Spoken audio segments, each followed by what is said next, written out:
BJP हुकूमत मुसलमानों को टारगेट कर रही है। हमें अब ऐसा भी लग रहा है मुल्क में एनआरसी लाने की पूरी तैयारी की जा रही है, हिंदू राष्ट्र बनाने की तैयारी की जा रही है। चाहे हमारे सामने देखिए कि बाबरी मस्जिद का फैसला है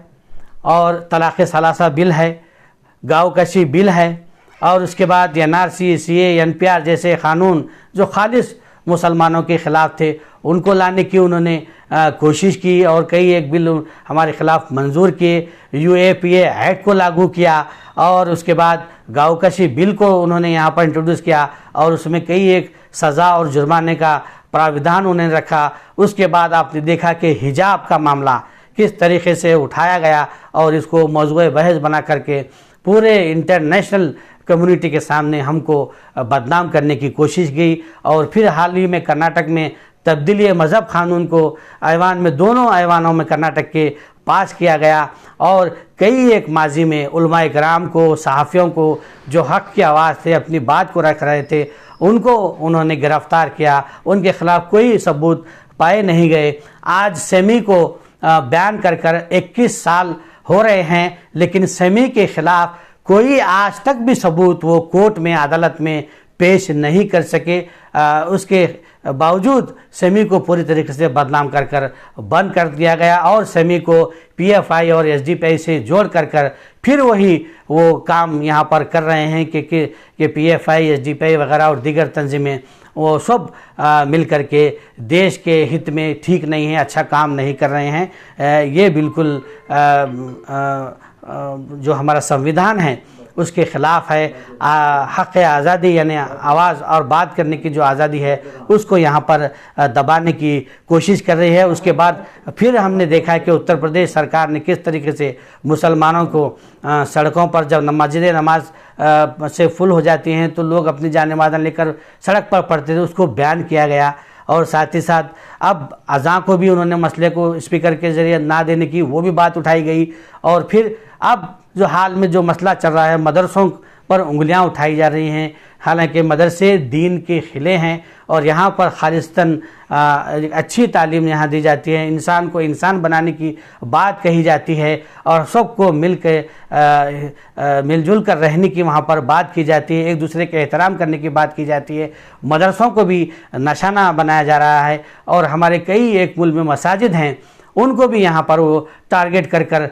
यहाँ पर पहले मंदिर थे, बाद में तोड़कर मस्जिद बनाया गया। और उसके साथ ही साथ मुसलमानों के घरों पर जो बुलडोज़र चलाया जा रहा है, उनकी जो जायदादें हैं उनको ज़ब्त किया जा रहा है। इस सारी चीज़ों का आप मवाज़ना अगर करेंगे, आप गहराई से अगर सोचेंगे तो खुले तौर पर यही साबित हो रहा है कि ये जो बीजेपी और ये उनके पीछे जो हिडन जो तंजीमें हैं, कम्युनल फोर्सेस हैं, ये पूरी तरीके से तैयार हैं कि किसी भी तरीके से मुसलमानों को कुचलने की वो यहाँ पर कोशिश कर रहे हैं। मैं उनको ये बात बतलाना चाहता हूँ कि ये मज़हब इस्लाम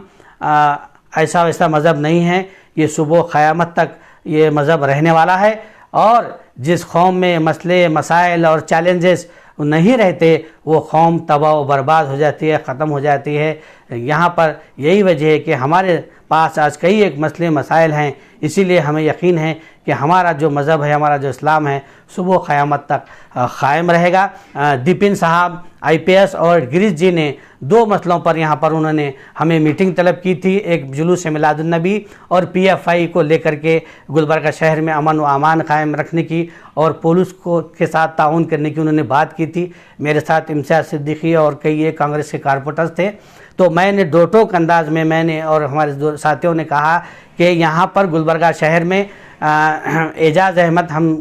को गिरफ़्तार किया गया है, शायद नसीर को गिरफ़्तार किया गया है। यहाँ पर जेवर्गी के आंदोलन स्वामी जिस तरीके से बयानात, इश्तिहारअंगेज़ बयानात दे रहे हैं, प्रमोद मुतालिक बार बार गुलबर्गा आकर के अलंद हो या जेवर्गी हो यहाँ पर अमन व अमान को डिस्टर्ब करने की कोशिश कर रहे हैं, उन पर भी सख्त से सख्त कड़ी कार्रवाई करने की बात की गई। उन्होंने दोनों ने तयख़ुन दिया है कि हम इस पर एक्शन लेंगे। रोज़ क़ब्ल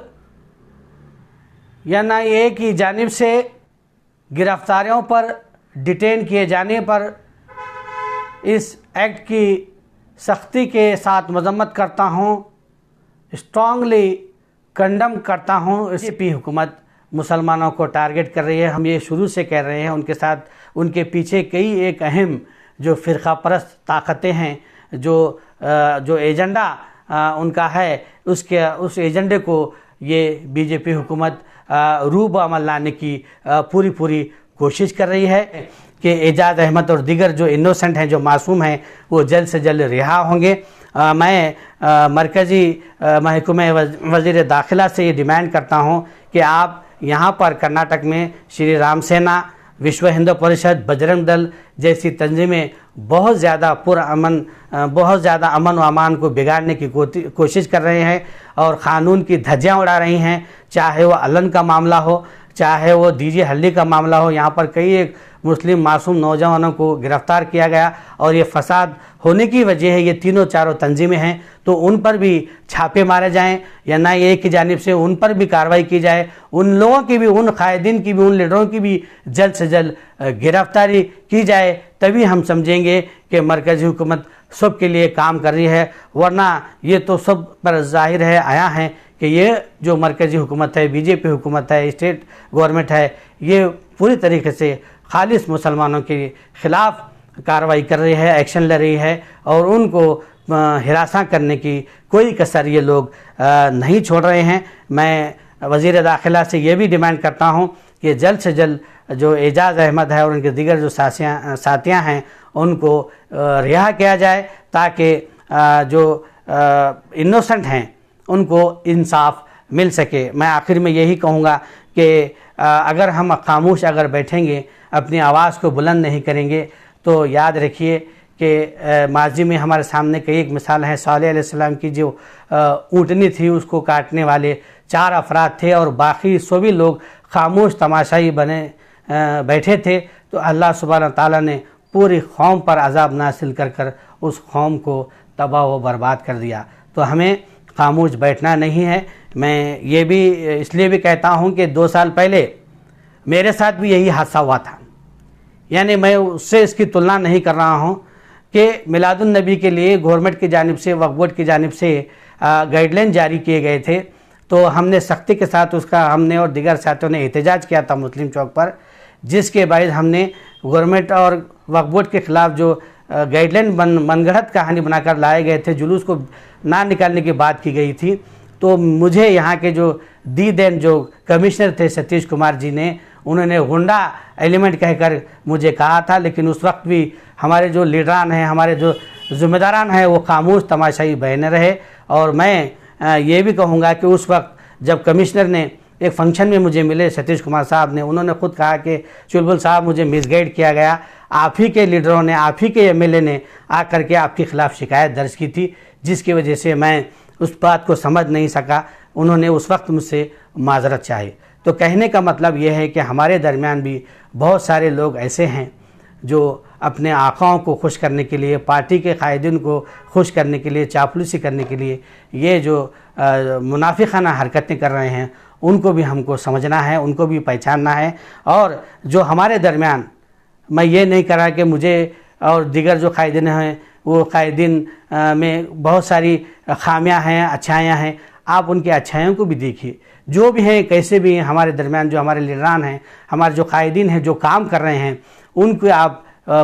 हिम्मत अफजाई कीजिए, उनके साथ कंधे से कंधा मिलाकर खड़े रहें, ताकि उन्हें भी लगे कि हम भी तुम्हारे साथ हैं। कि ऐसा ना हो कि वो आगे अकेले चले जाएं और पीछे आप खामोश तमाशाई बने रहें। अगर ऐसा हुआ तो यकीनन हमें आगे चल कर के बहुत बड़ा नुकसान और अजीम खमियाजा भुगतना पड़ेगा।